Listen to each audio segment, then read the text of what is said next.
انا کلوبنیک رو میبینیم کلوبنیک نرخ کلوبنیک 60 سومونی او قرنی کنید کلوبنیک نمیرسه 12 تاجیکستانی اینم تاجیکی 60 سومونی مرامت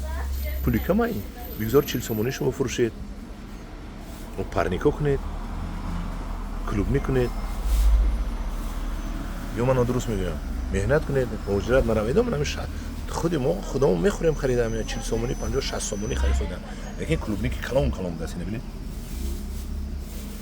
یک تا این قریبی 60 70 گرم تا 100 گرم ممکن باشد این دوچه چند پول؟ 30 من غوره 30 سومون ولی با این من نکنید غوره حیف کردید زردولو میپزد 1 سومونیش که نمیخرد 30 سومونی فروخ شدیم باز تکرار میکنم موضوع یکم کس گپی نگاتیو نگیرد غوره کنده فروخ شده است غوره بسیار است زردولو پور بستگی اوبول است وقتی خریدت من چی اوبولی دارد پول شده است میکنم من غوره ملادیس زردولو بسیار دارم پگو زردولو پزد 1 سومون 1 سگ نمیخورد من مرامت غوره 30 سومونی کلوبنیک 60 سومونی کدو 30 سومونی من دیخونی پول